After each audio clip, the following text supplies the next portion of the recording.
백성이 오니 주의 그 큰 이름 선포합니다.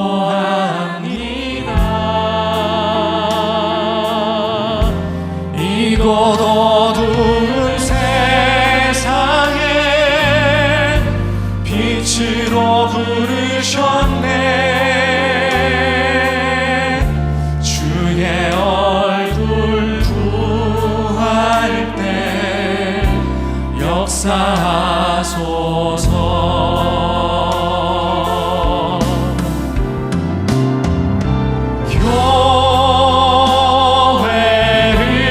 교회를 세우시고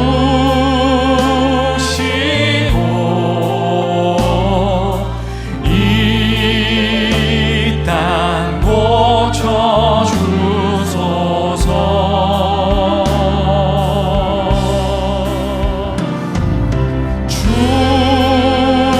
주님 나라 임하시. 주님의 백성된 주님의 직분자들을 통하여 교회를 세우시고 이 땅을 고치시며 주님 나라를 임하게 하실 그 주님을 찬양합니다. 우리 함께 손을 들고 교회를 세우시고 교회를 나를 통해 세우시고 이 땅 고쳐주소서.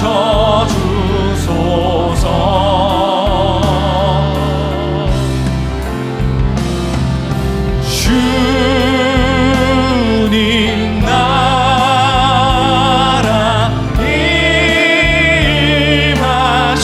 임하시고 주 뜻 이루어지. 우리를 통해 하나님의 일을 하실 그 주님을 찬양하며 영광의 박수를 올려드립니다. 오늘 우리에게 주시는 하나님의 말씀은 느헤미야 5장 1절에서 19절입니다.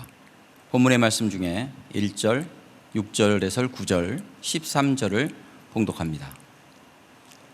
그때의 백성들이 그들의 아내와 함께 크게 부르짖어 그들의 형제인 유다 사람들을 원망하는데 내가 백성의 부르짖음과 이런 말을 듣고 크게 노하였으나 깊이 생각하고 귀족들과 민장들을 꾸짖어 그들에게 이르기를 너희가 각기 형제에게 높은 이자를 취하는도다 하고 대회를 열고 그들을 쳐서 그들에게 이르기를 우리는 이방인의 손에 팔린 우리 형제 유다 사람들을 우리의 힘을 다하여 도로 찾았거늘 너희는 너희 형제를 팔고자 하느냐 더구나 우리의 손에 팔리게 하겠느냐 하매 그들이 잠잠하여 말이 없기로 내가 또 이르기를 너희의 소행이 좋지 못하도다.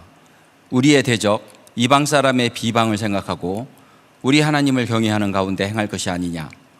내가 옷자락을 털며 이르기를 이 말대로 행하지 아니하는 자는 모두 하나님이 또한 이와 같이 그 집과 산업에서 털어버리실지니 그는 또 이렇게 털려서 빈손이 될지로다 하매 회중이 다 아멘하고 여호와를 찬송하고 백성들이 그 말한 대로 행하였느니라. 이는 살아계신 하나님의 말씀입니다. 아멘.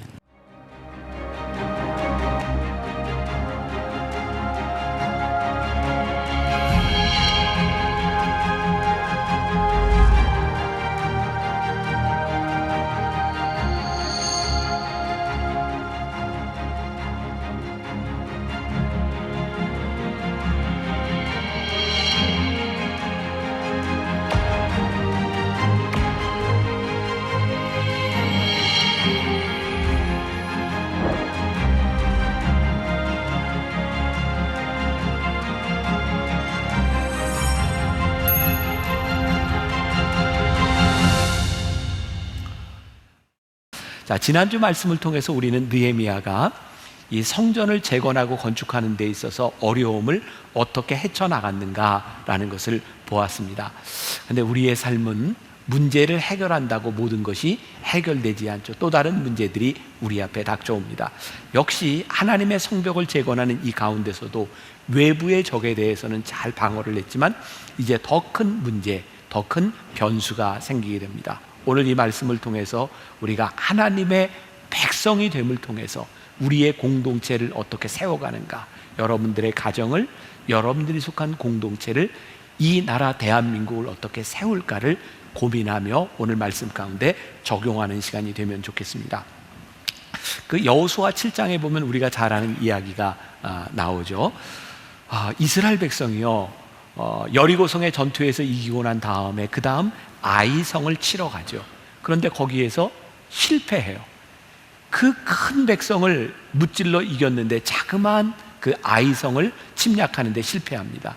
이유는 성경에 뭐라고 되어 있냐면 아간이라고 하는 사람이 여리고성의 전투에서 얻은 그 물건 전리품 중에 하나님이 다 이렇게 진멸하라고 했는데 그가 욕심을 가지고 몰래 숨겨둔 것 때문에 이스라엘 백성 전체가 고난을 받게 되는 거죠. 어디에나 이 안에 공동체를 허무는 그런 일들, 이기심들이 있다고 하는 것. 오늘 이 느헤미야의 성벽을 재건하는 데 있어서도 유대의 형제임에도 불구하고 그 공동체 안에서 폭리를 취하고 또 남의 약점을 잡아서 종을 삼는 일들이 생긴 거예요. 자, 느헤미야 5장 1절을 한번 봅니다. 자, 그때 백성들이 그들의 아내와 함께 크게 부르짖어 그들의 형제인 유다 사람들을 원망하는데, 사람들이 크게 부르짖었다. 얼마나 힘든지. 누구 때문에? 유다 사람들을 원망하며. 유다 사람들 앞에 있는 그 단어 하나가 더 중요해. 형제인 유다 사람들을 원망하는데, 지금 이들 공동체 안에 어떤 문제가 생긴 거예요? 같은 유다 사람으로 인하여 서로 원망하는 어려운 문제들이 생기게 된 거죠. 오늘 우리는 이 말씀을 통해서 굉장히 중요한 것을 하나 깨닫게 됩니다. 느헤미야가 이스라엘 백성들과 함께 무엇을 하고 있어요? 성벽을 재건하는 일, 성전을 재건하는 일을 하고 있는 거예요.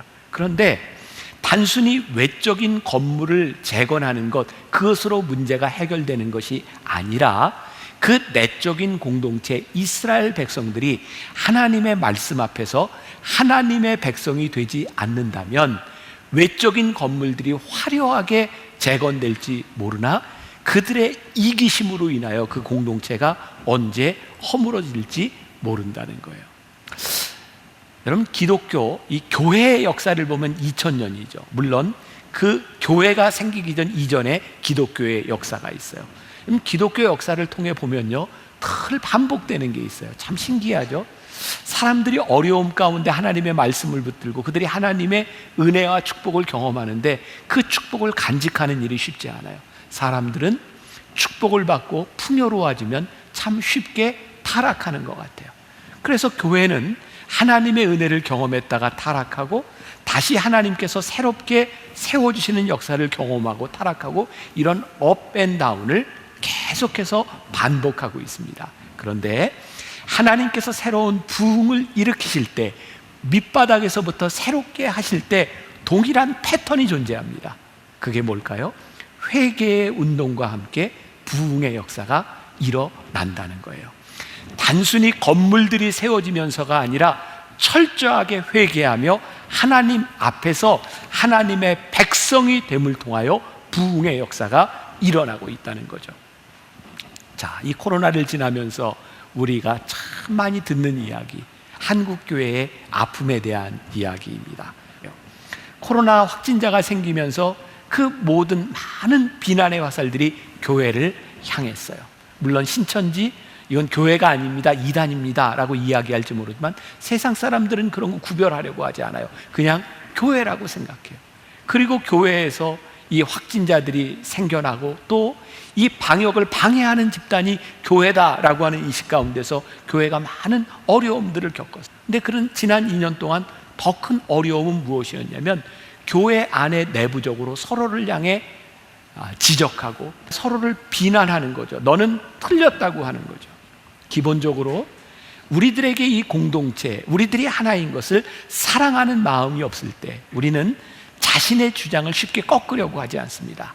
내가 옳다고 생각하면 다른 사람들이 틀렸다고 하는 것을 끝끝내 주장하게 되는 거죠. 사랑하는 마음이 없으면 절대로 자신의 의지를 꺾지 않는다. 반대로 이야기하면 이 교회가 하나님을 사랑하고 하나님의 영광을 위하여 존재한다고 하는 그 분명한 믿음이 없으면 우리는 하나님의 영광을 가릴 수 있는 존재들이 되는 거죠. 오늘날 우리 교회 안에 가장 큰 문제는 하나님을 예배한다고 하면서 하나님의 영광이 아니라 나의 주장, 나의 의지가 꺾여지지 않는 거죠. 우리가 십자가를 믿으며 살아간다고 하면서 하나님의 영광을 위하여 우리들이 십자가를 지려고 하지 않는 것이죠. 오늘 우리들이 분명히 물어야 될 질문 가운데 하나, 우리들이 하나님의 말씀 앞에서 하나님의 영광을 위해 살아가는 것이 우리들에게 옳은 일이요, 이 일을 통하여 하나님의 영광을 받으시는 것이 우리의 인생의 축복임을 우리들이 믿느냐는 거예요. 하나님의 성전과 그 나라를 재건하는 데 있어서 자기 이익을 추구하는 사람들로 인하여 공동체가 훼손되고 있다. 제가 예전에 변화산 새벽기도에서 여러분들에게 했던 이야기인데 기억하시는 분이 있는지 모르겠어요. 어떤 부부가 수십 년을 함께 고생하며 살았어요. 이 둘이 60이 되었을 때에 결혼기념을 맞이했는데, 자, 이거 실화 아닙니다. 심각하게 듣지 마세요. 이 결혼기념을 맞이했는데 요정이 나타났어요. 아, 너희들이 참 열심히 살았구나. 그러면서 두 부부에게 내가 너희들의 소원을 하나 들어주고 싶다. 그랬더니 아내가 한참 고민하더니 이렇게 대답해요. 나에게는 소원이 있는데 세계를 여행할 수 있는 여행권이 있으면 좋겠습니다. 요정이 뿅 하더니 세계를 여행할 수 있는 여행권을 주었어요. 남편에게 묻습니다. 당신의 소원은 무엇입니까? 남편이 한참을 생각하더니, 내가 이렇게 아내와 함께 열심히 살았는데 이제는 내가 세계 여행을 하는데 30년쯤 젊은 여자하고 여행을 하고 싶습니다. 그랬더니 요정이 그 소원을 들어줬어요. 뿅 했더니요, 이 남자가 90살이 됐어요. 그래서 60살 먹은 아내하고 여행을 하게 되는 거죠. 이 이야기의 핵심은 그런 것 같아요. 평생을 동거동락하고 함께 살았는데 이 기쁨을 함께 누리지 못하고 자기 이기심으로 인하여 불행해지는 이야기. 느헤미야가 위대한 일을 하고 있어요. 성벽을 재건하는 일, 많은 문제들에 봉착했어요. 이 어려움 가운데서 같이 고난을 이겨내고 같이 기쁨을 누려야 될 이 공동체 안에 돈이라고 하는 문제, 물질이라고 하는 문제를 통해서 그것 때문에 같은 동족을 아프게 하는 사람들이 있었다는 거예요. 자, 오늘 느헤미야 5장 2절부터 5절까지에 보니까 어떤 문제가 있었는가? 2절을 봅니다. 어떤 사람은 말하기를 우리와 우리 자녀가 많으니 양식을 얻어먹고 살아야 하겠다 하고, 지금 뭐예요? 양식이 부족한 거예요. 3절, 어떤 사람은 말하기를 우리가 밭과 포도원과 집이라도 저당 잡히고 이 흉년의 곡식을 얻자 하고, 양식이 모자라는 상태에 어떤 일이 있어요? 흉년까지 들은 거예요. 4절, 어떤 사람은 말하기를 우리는 밭과 포도원으로 돈을 빚내서 왕에게 세금을 바쳤도다. 과중한 세금의 문제가 있어요. 또 5절에 보니까 우리 육체도 우리 형제의 육체와 같고 우리 자녀도 그들의 자녀와 같거늘 이제 우리 자녀를 종으로 파는도다. 얼마나 어려웠는지 자기 자녀들을 종으로 파는 인신매매, 사고 파는 일들이 일어나게 되는 거예요. 자, 지금 상황이 어떤 상황이냐면 이 성벽을 재건하고 있지만 지금 이스라엘은 다사라고 하는 강력한 나라의 속국으로 있어요. 그 상황이 좋지 않을 거예요. 그런데 이 좋지 않은 상황 가운데서 지금 유대 사람들이 가지고 있는 반감과 불평이 자기를 다스리고 있는 나라에 있는 것이 아니라 지금 같은 종족들을 향해 있는 거예요. 불만이 같은 종족을 향해 있는 거예요. 서로 힘들지만 함께 보듬으며 이 귀한 공동체를 만들어 가야 되는데 거기에서 자기 이득을 취하기 위해서 같은 동족을 힘들게 하는 사람들이 있었다. 이런 이기심은 인류 역사 가운데 그렇게 없어지지 않는 문제이고, 여러분 우리 역사 가운데 그 일제시대에 있을 때 일제에 부역하면서 일제의 앞잡이가 되어서 같은 민족을 힘들게 했던 사람들, 아니 이 인류 역사 가운데 이런 일들이 비일비재하게 일어나고 있는 거예요. 자, 오늘 그래서 이 말씀이 중요한 포인트가 뭐냐? 느헤미야는 이 문제를 해결하는 방법이 어디에 있냐면 우리가 하나님의 말씀 앞에서 하나님의 백성이 되지 않는다면 이 문제가 해결되지 않는다는 거예요. 우리가 아무리 외적으로 재건, 부흥을 꿈꿔도 기본적으로 우리들이 하나님의 말씀 앞에 서지 않는다면 이 문제가 해결되지 않는다는 거예요. 자, 여러분들에게 제가 도전하고 싶은 겁니다. 우리가 하나님을 믿습니다. 말씀을 믿습니다. 우리가 오늘 예배를 드리고 있습니다. 그런데 우리들 마음 가운데 하나님 말씀 앞에서 우리들이 하나님의 백성이 되는 것이 이 공동체를 파괴하는 모든 일들 가운데 솔루션, 문제 해결이 됨을 우리들이 믿는가? 이 믿음이 없다면 우리들이 지금 예배하는 것이 얼마나 헛된 일이겠어요. 우리가 이 믿음을 가지고 확신 가운데 살아가는가? 여러분 통독 지금 열심히 잘 따라하고 계시나요? 자, 이제 출애굽기가 이제 끝나고 이제 다음 주는 레위기로 들어가게 됩니다. 여러분 출애굽기 레위기만 잘 견디세요. 그럼 여러분들이 진짜 통독할 수 있습니다. 요 고비를 잘 넘기셔야 돼요. 이 고비가 왜 힘든가요? 출애굽기도 후반부터는 뭐가 나오냐면 시내산에서 받은 율법에 대한 이야기들이 계속 나와요. 아유, 한 얘기 또 하고 한 얘기 또 하고. 레위기로 넘어가요. 온갖 제사법에 대해서 하나님께서 우리들에게 준 율법을 우리들이 어떻게 지켜야 될까 계속해서 나와요. 저도 이전에 그런 생각을 했었어요. 왜 이렇게 지루하게 똑같은 이야기를 반복하고 있는가? 그런데 오늘 말씀 준비하면서 그리고 제가 통독을 여러분들과 함께 준비하면서 깨닫게 된 것이 무엇이냐면 하나님께서 우리들에게 이렇게 끊임없이 지루할 정도로 이 말씀과 율법과 규례들을 우리들에게 이야기하는 이유가 있는데 이렇게 이야기하고 이것을 지키지 않으면 우리가 하나님의 백성으로 살아갈 수 없기 때문이라는 거예요. 그 말씀이 그렇게 중요하게 반복되고 있다는 거예요. 자, 레위기 25장 23절에 보니까 뭐 다른 말씀들도 많지만 이런 말씀이 있어요.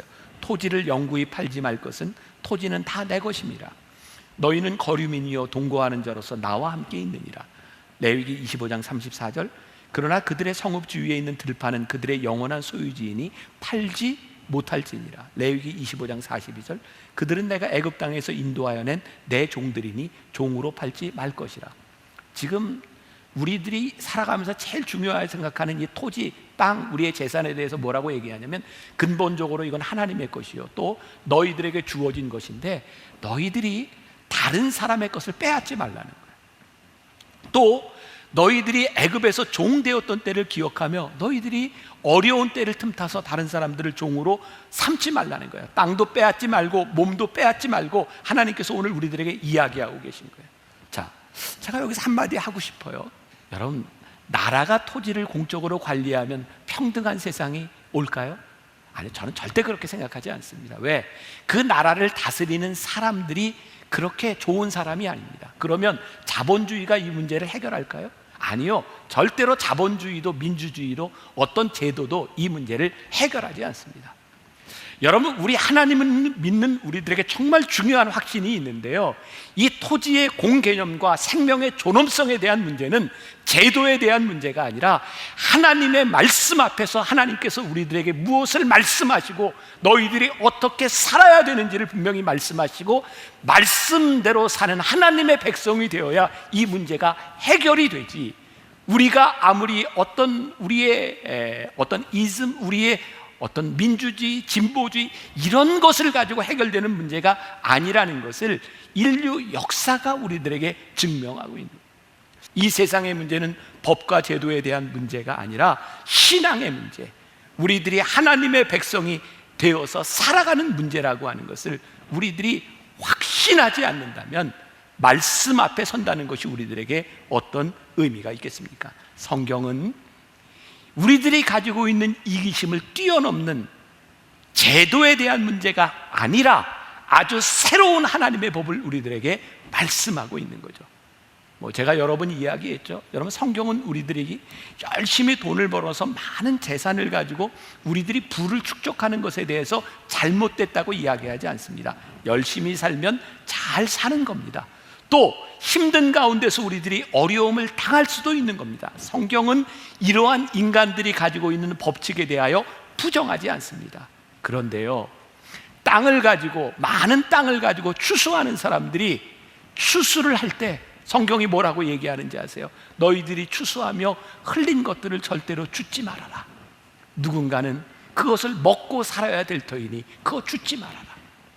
심지어는 너희들이 추수할 때 가난하고 힘든 사람을 위하여 일부러 흘리고 가는 사람들이 있어서 자존심 상하지 않고 먹고 살아갈 수 있도록 그 길을 열어주는 것이 성경이 우리들에게 이야기하는 경제의 법칙이에요.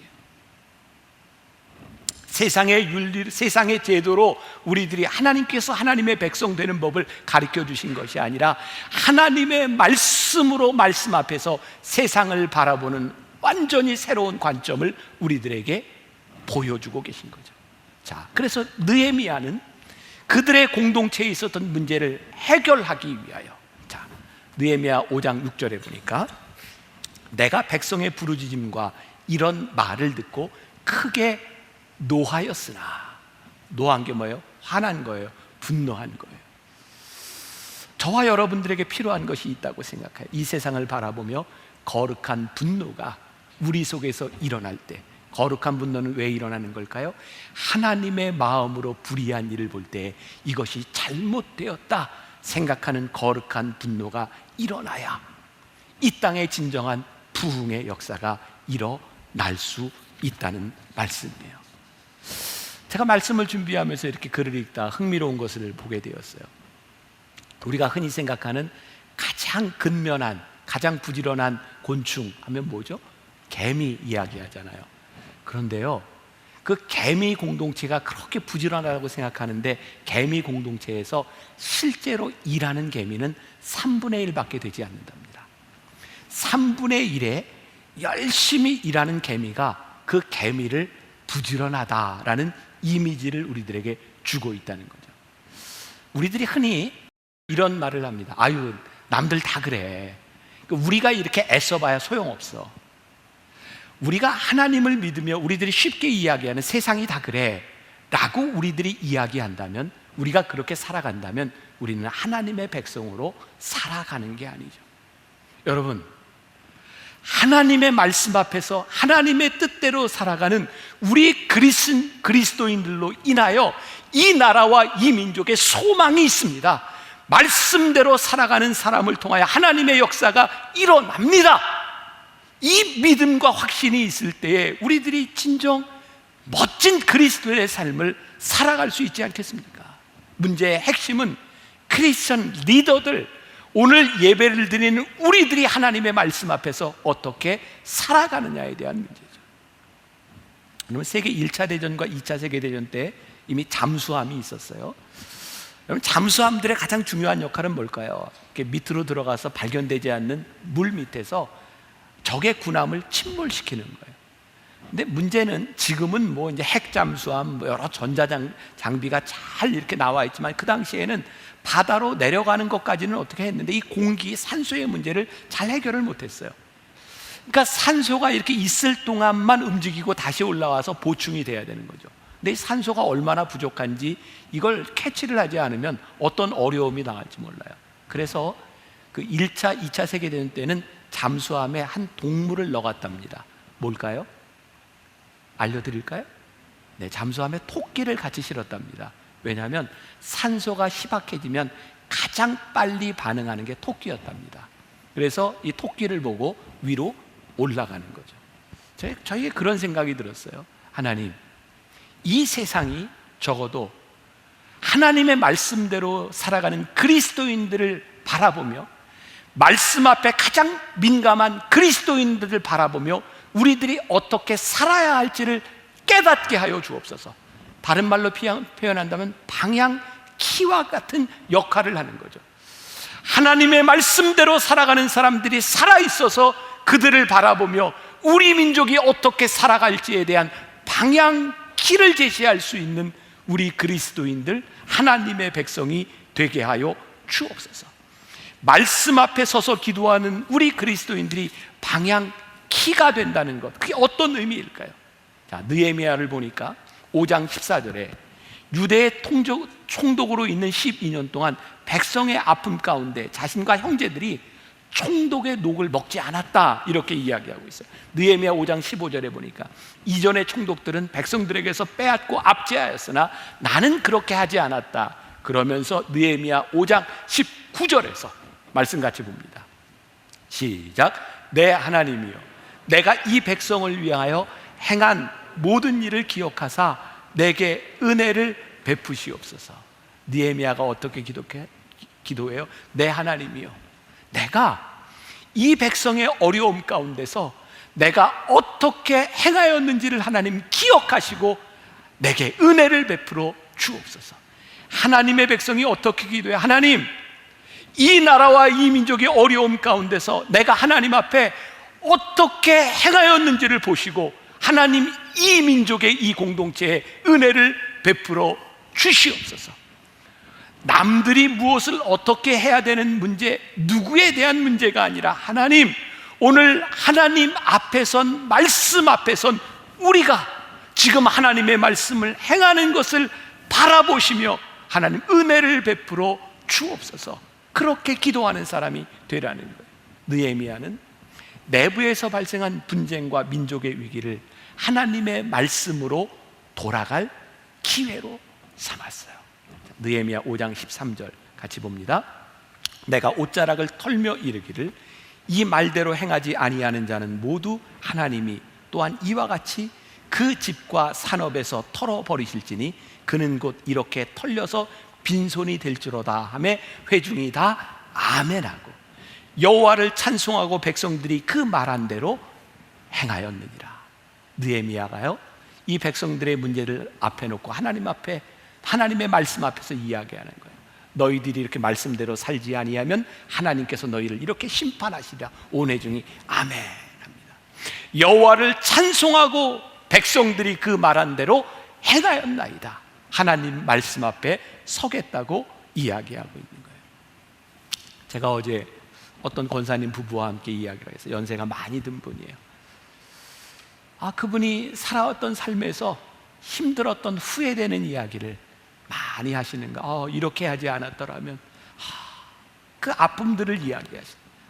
제가 한참을 듣다가 이렇게 얘기했어요. 권사님, 지금부터 과거에 대한 후회를 그만하세요. 후회한다고 바뀌어질 과거는 하나도 없습니다. 그리고 이렇게 얘기했어요.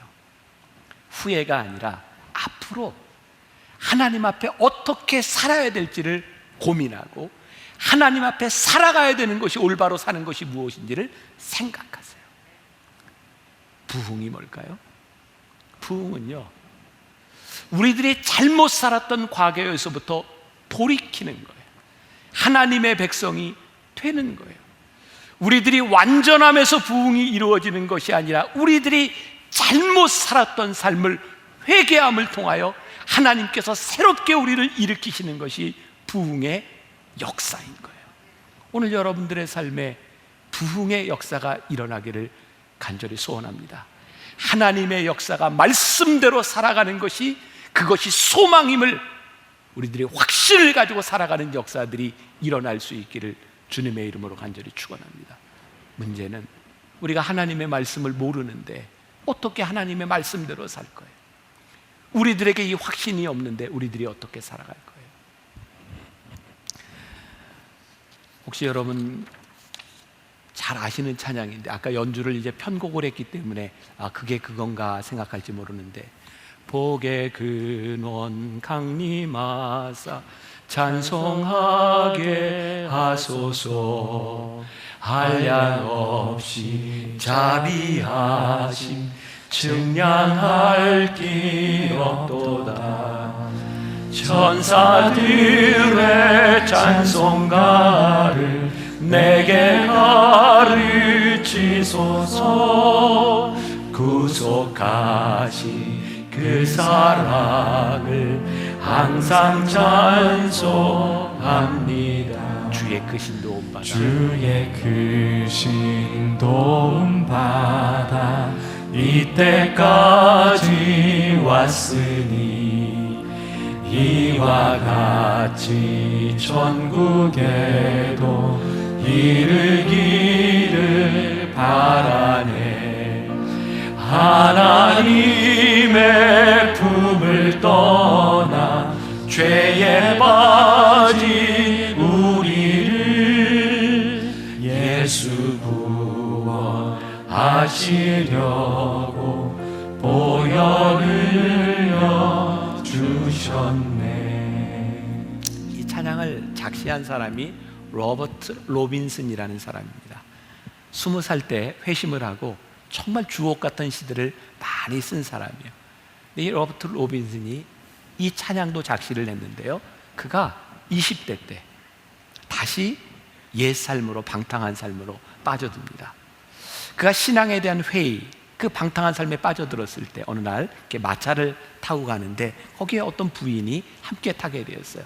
그 부인이 로빈슨에게 이렇게 이야기를 합니다. 혹시 이 찬양을, 이 시를 아시나요? 자기가 지은 찬양이었어요. 아무 말도 하지 않자 이 부인이 이렇게 이야기를 합니다. 내가 이 시를 통해서 은혜를 받았는데, 내가 이 시를 통해서 거듭나게 되었는데, 자기의 이야기를 쭉 하기 시작했어요. 그때 로빈슨이 다시 회심을 경험합니다. 그리고 캠브리지의 교수가 되어서 젊은 사람들에게 아주 많은 영적인 영향력을 끼친 사람이 되었어요. 제가 이 찬양을 부른 이유, 오늘 이 가사가 말씀에 연결돼서가 아니라, 그래, 우리들이 하나님 앞에 돌아가는 것, 그게 부흥이구나. 오늘 우리들 가운데 하나님 앞에 올바로 서지 못한 우리들의 삶을 회개하는 것이 부흥이구나. 제가 요 몇 주 설교하면서 여러분들에게 그런 고백을 했죠. 제 속에 제일 큰 갈망이, 하나님, 저를 회복시켜 주세요. 여러분들의 삶에, 여러분들의 가정에, 여러분들의 공동체에 단순한 육체적인 회복을 이야기하는 것이 아니라, 하나님, 하나님의 말씀 앞에서 우리를 회복하여 주시사 우리가 주의 백성이 되게 하여 주옵소서. 그것이 우리의 인생의 부흥이요, 우리의 가정과 우리 공동체를 살리는 일임을 우리들이 믿으며 주의 백성이 되시기를 주님의 이름으로 간절히 축원합니다. 그렇게 이 표현이 좀 과장됐을까요? 정말 피를 토하듯이 내 마음을 다해서 우리 교인들과 함께 올 한 해 말씀 앞에서, 우리는 말씀 안에서 서기를 원하는 마음으로 여러분들과 계속 이 말씀을 나누고 있는데, 올 한 해 말씀이 여러분들을 세워줄 수 있기를 간절히 소원합니다. 나의 만족과 나의 유익을 위해 살던 우리의 삶이 하나님 앞에 올바로 세워지게 하여 주옵소서. 우리 함께 찬양하면 좋겠습니다.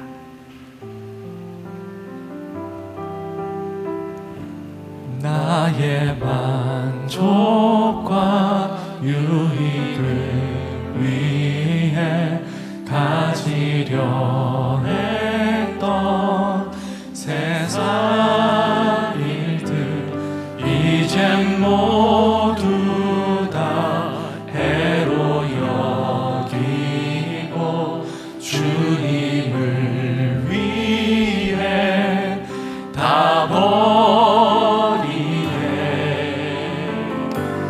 내 안에 가장 귀한 것 주님을 알미라. 모든 것 되시며 의와 기쁨 되신 주 사랑합니다.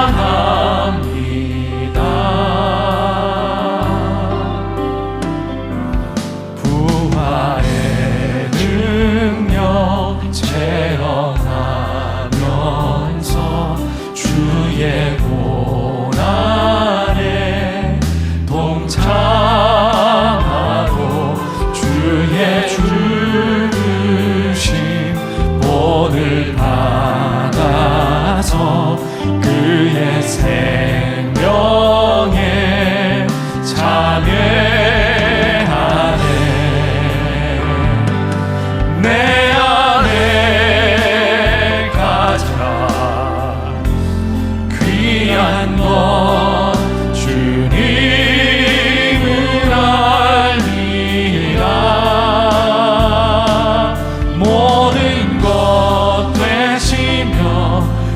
위와 기쁨 되신 주 사랑합니다.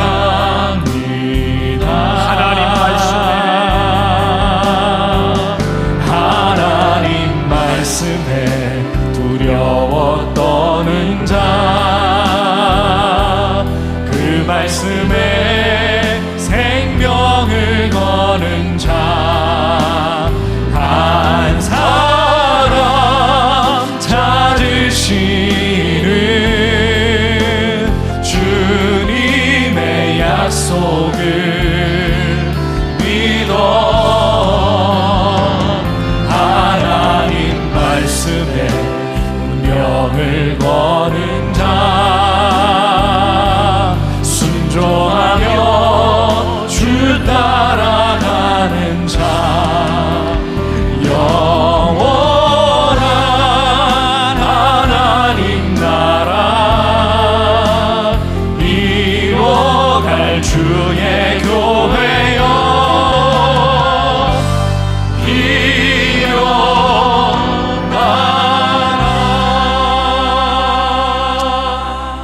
지금은 우리 주 예수 그리스도의 은혜와 하나님 아버지의 무한하신 사랑과 성령의 인도하심이 하나님 말씀에 내 운명을 걸고 하나님 말씀에 내 생명을 걸고 담대하게 이 세상으로 나가는 당신의 사랑하는 모든 백성들 위해 지금부터 영원까지 함께 하시기를 간절히 축원하옵나이다. 아멘.